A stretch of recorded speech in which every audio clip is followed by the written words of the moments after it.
I wanted recruiters to know how qualified homeschoolers are, that the amount of the curriculum that is used, the different modalities that families will choose to homeschool. I wanted the recruiters to understand, what the transcripts tend to look like, and just that the quality and the caliber of students that are graduated as homeschoolers. I wanted them to just really be able to see just basically, I'm so passionate about homeschool. I'll say how awesome homeschoolers are in terms of their capability to go in and serve within the military. Welcome to Homeschool Talks, a podcast by HSLDA. This is a show about all things homeschooling, from practical tips to inspiring stories and everything in between. You can find show notes for this episode along with our other Homeschool Talks conversations at hslda.org/podcast. And if you want to be the first to know about new episodes as well as upcoming guests and topics, sign up for our email list using the link in the show notes. We're so glad you've joined us today, and we hope you enjoyed the program. Here's your host, Jim Mason. Hi, my name is Jim Mason. I'm president of Homeschool Legal Defense Association, and this is another edition of Homeschool Talks. My guest today, I'm very excited to talk with Natalie Mack. She is our HSLDA Military Community Outreach Coordinator. Natalie has over 21 years of experience serving military homeschoolers. She is herself a homeschool mom. We'll find out more about that. She provides consultation, resources to military homeschoolers, military school liaison officers, and military homeschool support groups all around the world. Yes. Welcome, Natalie. Thank you. Thank you, Jim. So, Natalie, I'm told that you yourself are a homeschool mom. Yes, I am. Well, tell our listeners about your homeschool experience. How did you decide to homeschool you and what's your husband's name, first of all? Oh, yes. Don't want to forget my husband. My dear husband, Leroy is his name. And your connection to the military is through your husband, Leroy, right? Yes, exactly. Definitely. Yes. He is a retired Navy chaplain.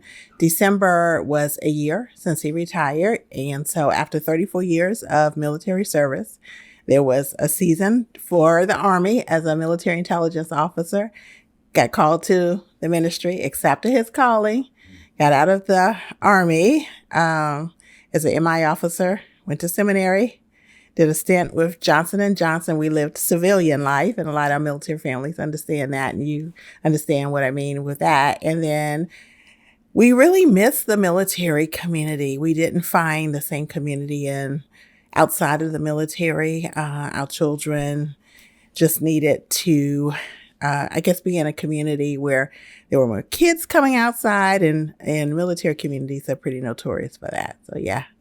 So as far as I know, Leroy made at least 3 really good decisions. Okay.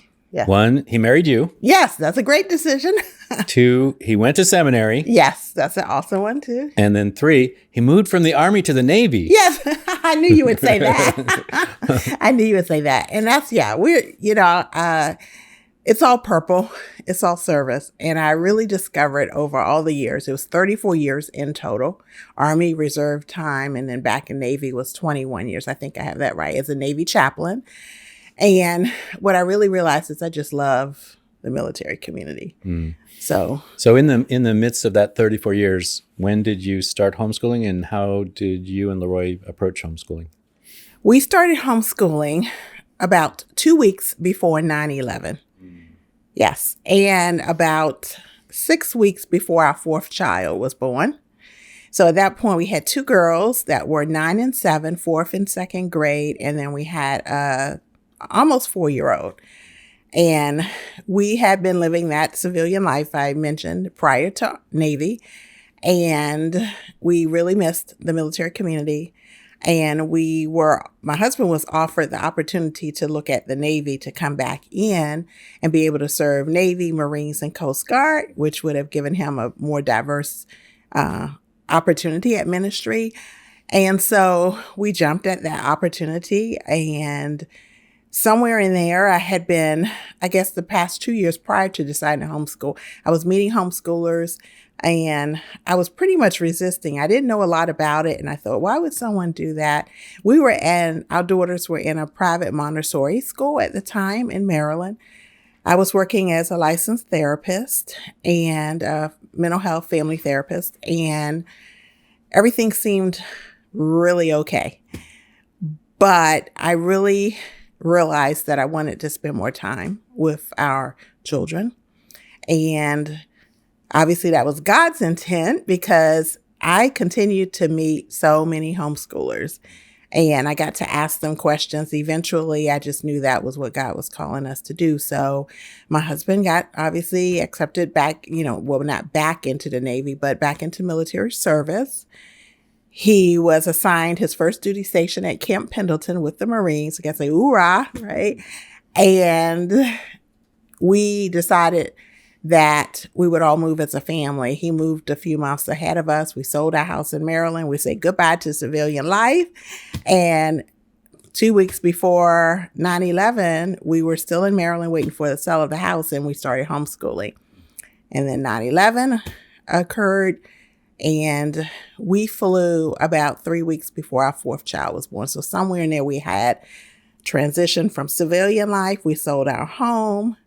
We moved completely from East to West Coast. We left our family again, had done that with the Army, started homeschooling, and had our fourth child. Now, were you one of those people who enter homeschooling kind of with the idea, all right, I'm going to try this for a little while, and if it doesn't work out, I can always go back? Or were you sold out right from the beginning? I was pretty sold out from the beginning. I'll honest, and I'll tell you how sold out I was.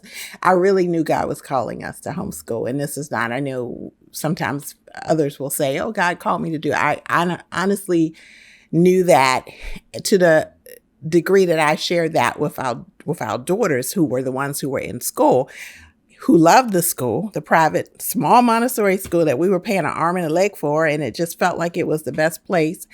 And when I said, we're going to homeschool, they were like, what is that, Mommy? And why? And I knew, and I said with confidence, God has called us to this. And about a year and a half later, I was exhausted. We were in California, and I said to them, oh, I'm just going to put everybody on the school bus. Well, it would have been the two girls, the 4-year-old. He was too young to get on the school bus. And our oldest daughter said, Mommy, you said God called us to homeschool. So I'm thinking, because it was true. And so I had to say, you're right, he did. And so I knew I was sold out, and have been it's been an incredible journey, one of the best decisions. I'm so thankful. Our children have said, thanks, Mom. They have called and said individually, thanks. And they've encouraged their younger siblings to just go with whatever Mom says, over the years where you're signing them up for extracurricular activities, you're doing different things. And sometimes there's a little bit of resistance. Like, I don't want to join that club. I don't want to do that activity. I don't want to try something new. But the older ones have told the younger ones, definitely go with whatever Mom says. It pays off in the end. Everything will be okay. So that has helped a whole lot too. So now you had your fourth child while you were flying to California. How many kids did you end up with total? We have 5 children. 5 children. Yeah. Are they anybody still at home homeschooling? So we have a 31-year-old, a 28-year-old. Both of those are the girls. And then we have 3 boys after that. So one just turned 26 yesterday, 21-year-old. He's a junior at George Mason University Honors College. And then the baby who is like an only child, basically. So his life and his homeschooling, the latter, definitely his high school years, looks completely different. And he has, since I've been working with HSLDA, he's been able to go some places that they were like, we didn't get to do that. But I said, but you got to travel around the world. So you had your own version of travel. So let's pick that up there. You came to work here at HSLDA how long ago? September 2020. And you came as an educational consultant, I think. I did, yes. That's what I have to remember, didn't I? Yes. So what were your duties back then? Well, I was hired as a high school educational consultant. So all of the great things that the high school consultants do, all the consultants work with member families, with high school with transcript, developing the 4-year plan, choosing curriculum. I have experience with NCAA because our youngest daughter got picked up to play D1 for Liberty University for soccer. So we went through that process of the NCAA and the core worksheets and all of that. And yeah, all of the things that they do. That's what I was Carol trained. Yeah, I was hired and along with another colleague, Anita Gibson. And yeah. So you are nothing if not enthusiastic about your military experience. Yes. And I think that over time, I don't know if people, gravitated towards you naturally or if you just kind of kept your ears and eyes open. But we discovered that there are a lot of people in the military homeschooling, Yes. and they face special challenges. Yes. So what are some of those challenges, and what are you doing today to help homeschoolers in the military? Well, I know HSLDA has helped military homeschoolers with specifically the legal piece of the relocation that happens so often, right? There are some military families that don't move based on, for example, duty station, duty assignments, something called EFMP status, exceptional family member status, if there's a special needs or challenges. But most military families move on average every 2 to 3 years. High up in rank might be every 1 year. And so answering those questions has been what I know you all have done. And so I've expanded that, I believe, to meet needs that are around support, nurturing. I've done high school workshops at Quantico. And although they're high school workshops, which any of our high school consultants are definitely able to do, the military families seem to really like that I'm military and that I've done high school in different parts of the world and I speak their language, that not just the acronyms, but my life has pretty much kind of very similar to theirs. And so that has allowed me many opportunities to go into military communities and do workshops that we traditionally do. Also the Facebook Lives, we have those military playlists on YouTube. So I can't remember, we've done about 13 or 14 of those. Also helping military families as they relocate to new installations, getting connected to school liaison officers. So I've done some things with partnering and been able to go down to San Antonio and train about 75 Air Force school liaison officers at their summit. They flew them in from around the world. And so that was really nice. I got a coin, so you know how those are. And I was handed that.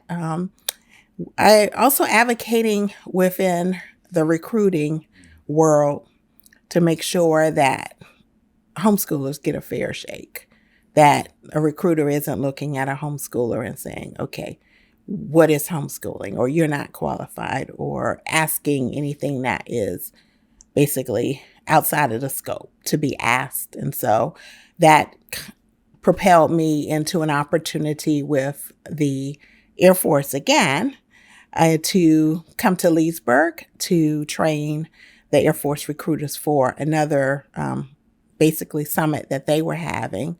And they wanted to just know, come in and train. We want to establish a homeschool program within the Air Force. So I'm waiting now to get word because they're going to send the scope of the program to me.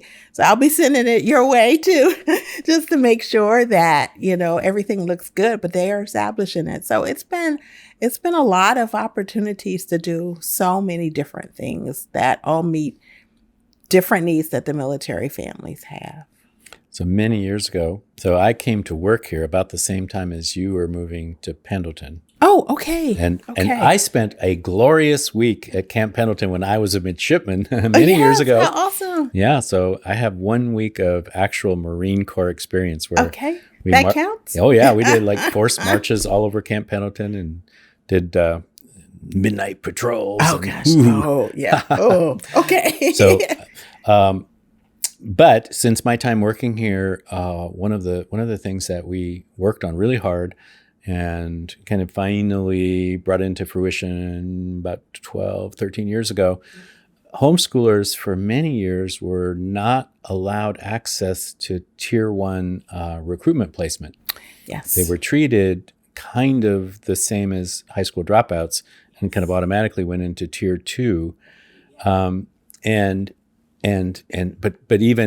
though the military as a whole has determined that if you have graduated as a homeschool student, you shouldn't be treated as tier two, there are still recruiters out there who still kind of treat homeschool graduates that way. Yes. And so tell us, what is a school liaison officer, and why is it so important that you got to go out and train 75 SLOs Yes. For the sake of homeschool graduates getting into the military at that top tier one? Oh, okay. So, the school liaison officers actually are at the installation. So they really help military families. Okay, so with I get them education, confused with the so- recruiting committee. Yeah. So, Yes. so you deal with recruiters too. Yes. Okay, let's do the recruiters. Right. Right. So the opportunity to train those recruiters meant I wanted recruiters to know how qualified homeschoolers are, that the amount of the curriculum that is used, the different modalities that families will choose to homeschool. I wanted the recruiters to understand, what the transcripts tend to look like, and just that the quality and the caliber of students that are graduated as homeschoolers. I wanted them to just really be able to see just basically, I'm so passionate about homeschool. I'll say how awesome homeschoolers are in terms of their capability to go in and serve within the military. I have unofficially been informed by another service member who is in recruiting that homeschoolers are doing really well on the ASVAB, which is the Armed Services Vocational, I think it's Aptitude Battery. And so that's not a surprise to me. I know that we have stats about how homeschoolers do on standardized testing, and ASVAB is kind of similar to that. But the recruiters are surprised. And I am thinking, okay, I don't want you to be surprised. I want you to know, how well homeschoolers do, and to definitely not discriminate against the homeschooler who comes in and says, I want to serve our country and wants an opportunity to do so. Okay, so now let's go back to the school liaison officers.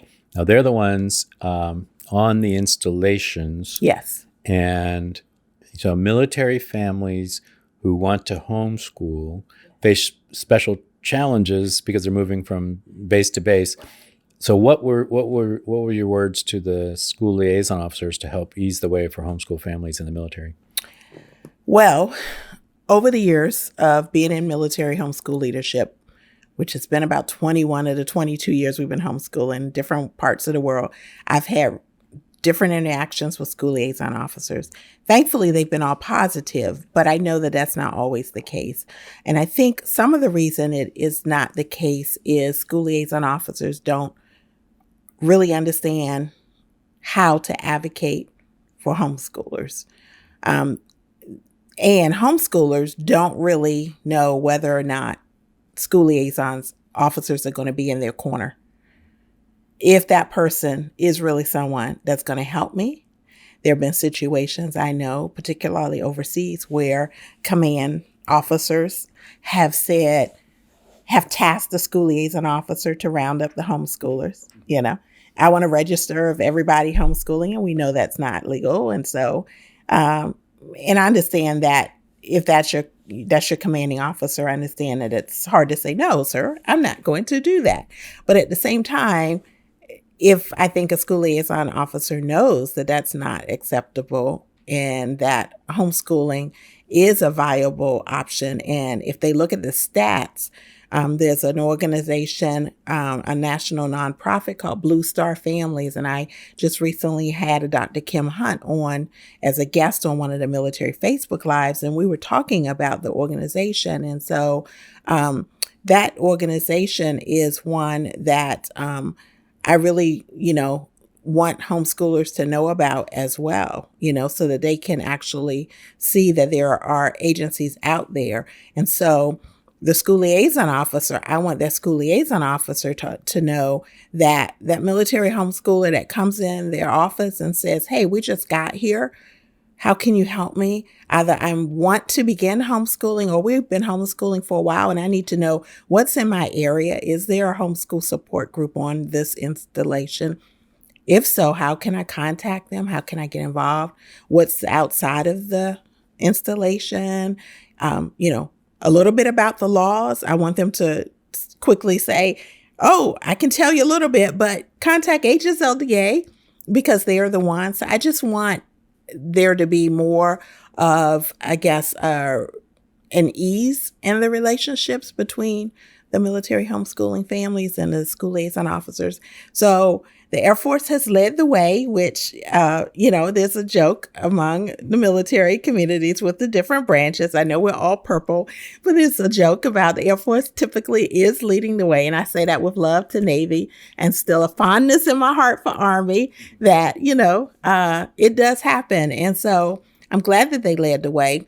And so what we are working on, or what I'm working on, is making contact with Navy school liaison officers, Army, Marine Corps around the world, so that even when our members call and say, and I've had members say, oh, I'm going to Connecticut, I just need to know, to New London, right? Like, what's there? Who's my school liaison officer?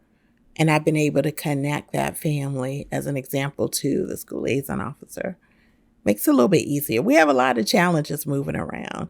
And even though a lot of military families choose to homeschool so that that stability with the education is there, there's still an adjustment in education, not obviously from the teacher and not curriculum, because teacher is typically mom in many cases, and curriculum we pack up and we take with us.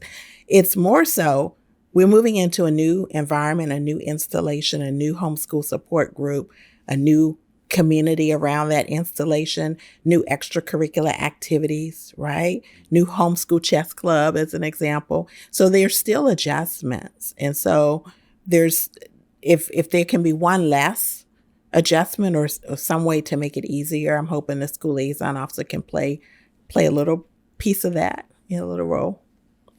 So Natalie, you came at a really opportune time for us because we had sort of merged with another outfit, and you have taken up the mantle of carrying on that work. Tell us about that. Yes. Well,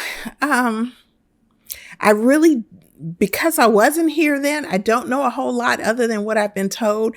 But what I understand is that there was a nonprofit that was led by a homeschool family, military homeschool family, and was doing a great job and had a great relationship with HSLDA. Particularly, I believe, like Will Estrada, and there was someone else that was also, I think, working at the time with the military community. And the family could no longer maybe manage. It was growing. And I can see why now that I'm in the position and we're doing what we're doing. Yeah, it's a lot of opportunity to serve military families.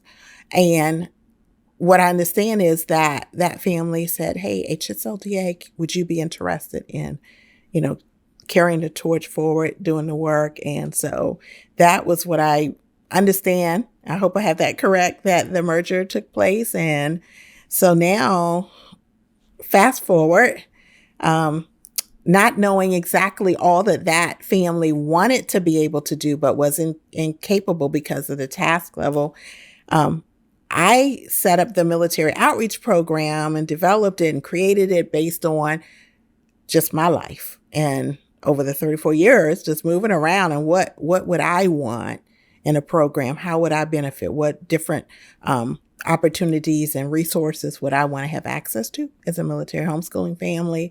And I had an opportunity to talk and meet with Will Estrada, who, when I told him the different things, he said, oh my gosh, that's exactly what, I think her name was Mariel Barrera or something like that. I think he said that was exactly what she said, if you all can get to do this, we would love, that would be awesome. We just can't do it. It's too high, it's too much. And so, yeah, so that's where we are. And we've picked up from there and been growing. Program's been growing. So you mentioned special challenges that families overseas face when they want to homeschool. Yes. Have you homeschooled overseas? Yes. And did you experience some of those challenges yourself?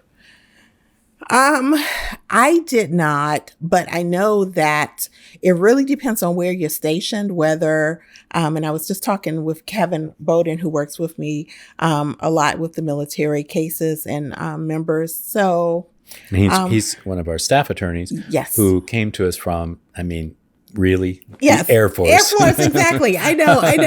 See? I'm not pro Air Force, but I love them. But I'm like, yeah, see? So Kevin had spent a number of years in the JAG Corps with the Air Force and came to work for us as a staff attorney just about a year ago. Yes. And he and his family actually homeschooled twice overseas, once in the Netherlands and once in Germany. Exactly. And he is now working with Natalie with military families, and he's also taken over our international outreach program. Yes, exactly. Yeah, and I met Kevin and his family last year when I spoke at AFIA in Wasilla, outside of Anchorage. And that's the Alaska Homeschool Organization. Yes. Yeah, I'm sorry. I speak in acronyms even still. And so, but yeah, so it's been quite interesting of a journey. Yeah. And so some of the challenges that homeschoolers face, especially overseas. Overseas, yeah. So depending upon where they're stationed, if they are not in a NATO country, if they are not on orders, and some families I don't advise it, but that's not for me to make that decision, right? But if, ideally you are overseas because you are on orders, on your sponsor's orders, makes it so much easier, right? And if you are under the status of forces agreement, then basically places like Germany where it's difficult. I don't have to tell you that's your sphere, but it's difficult and illegal, right? And it's just but for American military stationed there on orders, it's as if, we fall under it's really not a category other than that we don't have rules that we have to follow. Which really makes it nice, I must say. I've lived in different states where it's not quite the case. And I understand, different states have the different laws. But overseas, for families, some of the difficulties, though, and is especially as they enter high school, is concern about, for example, students who love sports and who have been playing sports, and they want to make sure they can get picked up to play from overseas, and will they have the opportunities to play?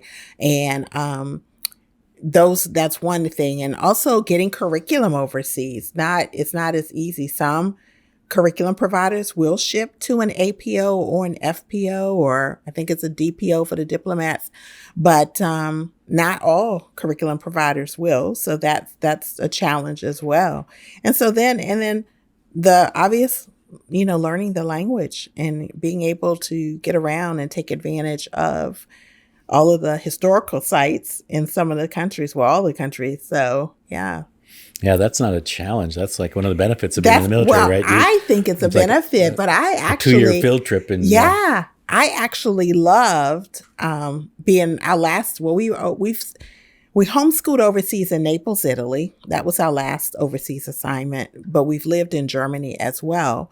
And I actually thought it and consider it a benefit, and one that I have to laugh because I thought when my husband retired, I said, oh gosh, we'll travel, but it'll be, really infrequent. It won't be the same as on the military's dime but I found that no, I'm actually traveling quite a bit working with HSLDA. And I love it. I actually love it. I'm a people person, and getting out and meeting and being able to I would never have serve our guessed that, members. actually. Yeah, you would never have guessed it. That's what everyone says. No, I'm just joking. So, and I'm an only child, which a lot of people say, you don't act like an only child. So I'm like, I think that's good.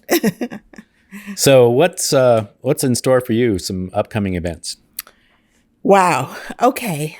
Lots of upcoming events. Couple of ones. first one coming up that's really a big deal, really big deal. And I'm so excited is the European Homeschool Conference. That's going to be held at Edelweiss Resort, which is one of the Armed Forces recreation centers around the world. I think there's 3 or 4. And I'm going over there along with Kevin. Germany. It's in Germany, right? Yep, at Edelweiss Resort, which is in a little town called Garmisch.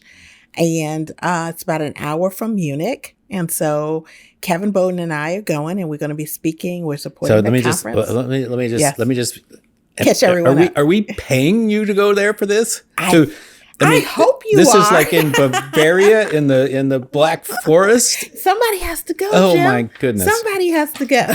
Oh, man. Yeah, we're gonna work hard. We're gonna work hard. Yeah. So how many folks are you expecting to attend? Gosh, I think they have about 60 rooms booked now. And I think they just asked for an additional 15 from the resort. So I don't have an actual number, but I know we also are paying for childcare. Oh boy. So yeah, I know he says, oh boy, maybe I shouldn't have told you that. No, just joking. I know you know, but yes, we are actually under outreach able to help the families be able to attend. It's really, really difficult. I just went to Leader Life with HEAV in down in Virginia Beach, and I wanted to get more military homeschool leaders there. We were able to get a leader from Andrews Air Force Base come. Usually I'm the only one there on the military leader side. And, but there was another leader who said, I really, it's really hard. We don't live near family. We don't know, who we can leave our children with to attend conferences. So it's a big blessing really for these families that we are able to come alongside and support them, and they're able to attend and have the childcare covered for them. So that's a big one coming up soon. And my husband and our youngest son are going. So see, I told him he gets to travel in different ways. And so the next big one is round 2 with HEAV. So when I say round 2, last year was the first time, as far as I'm aware, that a state organization hosted a military family reception, and we sponsored it last year. So that's Home Educating Association of Virginia. Of Virginia, yeah. Exactly. HEAV. HEAV. And that'll be in Richmond. That's going to be in Richmond at their convention. So I love their convention. It's the first one and the one I've attended the most since I started homeschooling. And I'm excited, like, wow. When I kind of pinch myself to think the role I'm able to play, fast forward many years later, and being able to support my military homeschooling families. And so we are sponsoring some of the convention, some of the reception again this year. I'll be speaking and doing a workshop.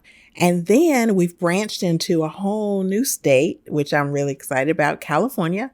So their convention, I'm going there and going to be doing 2 workshops for military. One of them I have been asked to tweak to include first responder families because of some of the similarities. And so I'm going to do workshops and then 3 high school workshops. So they're getting 2 for 1. They're getting high school and military. And they jumped at that opportunity and said they really wanted to do that. So I'm working on other states. I advocate at the National Leaders Conference, and I've met with a lot of state leaders in states that have significant number of military installations to say, let's do this. We need to reach our military homeschooling families. So hopefully more states will follow HEAV in Virginia and CHIA in California. That's my hope.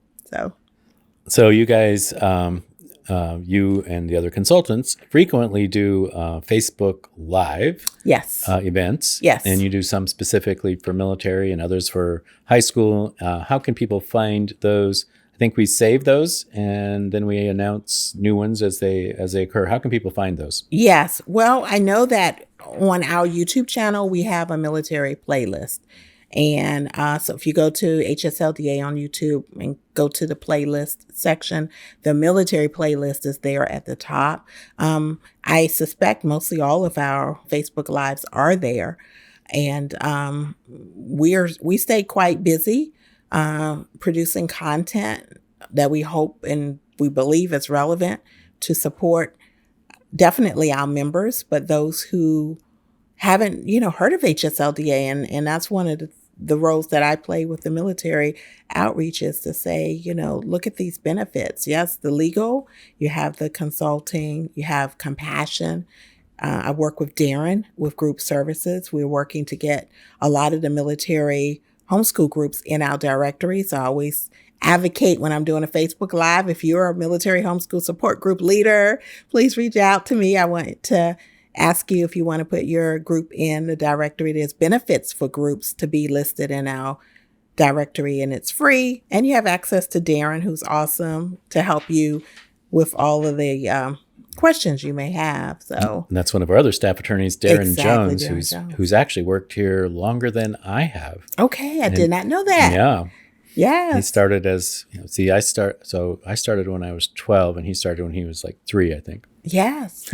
Yes. That is something else. Like when he was like, yeah, right. I see. I did the math there.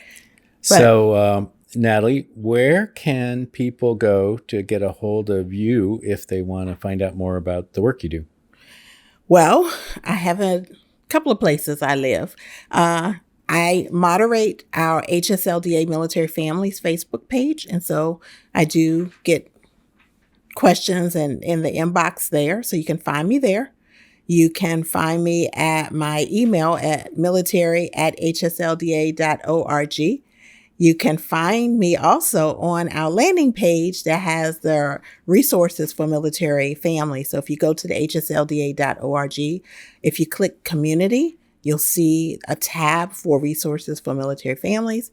We're always updating that.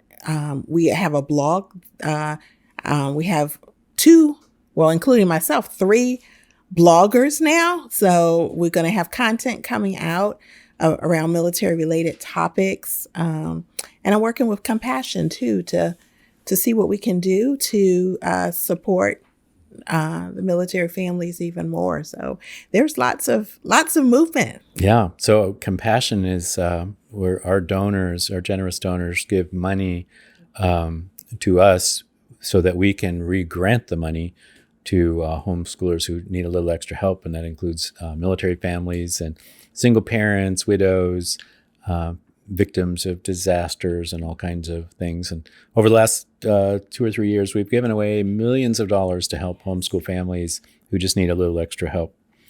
Well, Natalie, thank you for joining me today. I hope everybody listening today will, if you're in the military or involved with the military and or homeschooling, or if you've got kids in high school and you need some help with high school, call Natalie and her crew. She's got a lot of teammates that are equally as enthusiastic as Natalie. I know it's hard to believe.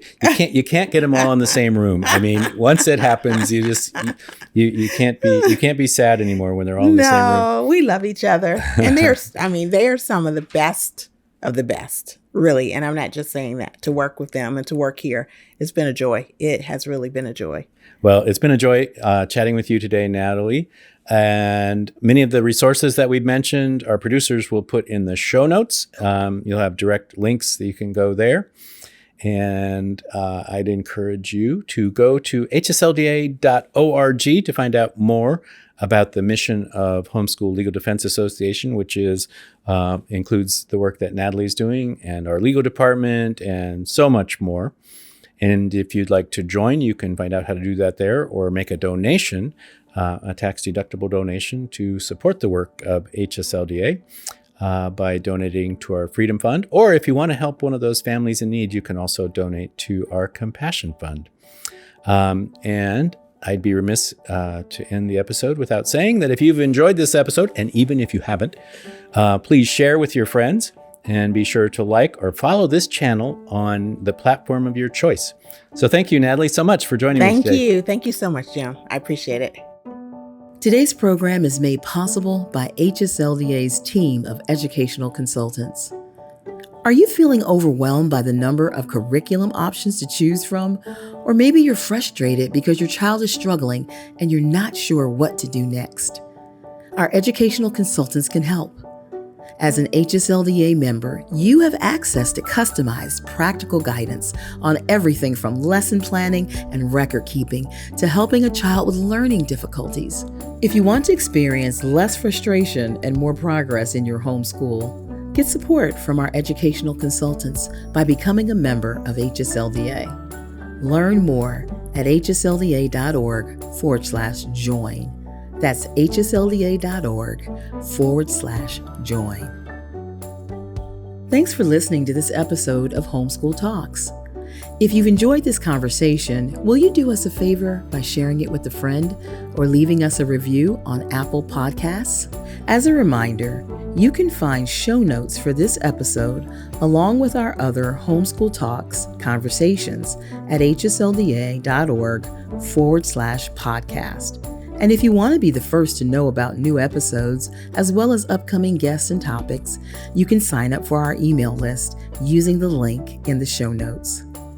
That's all for now. We hope you enjoyed this program, and we'll see you next time.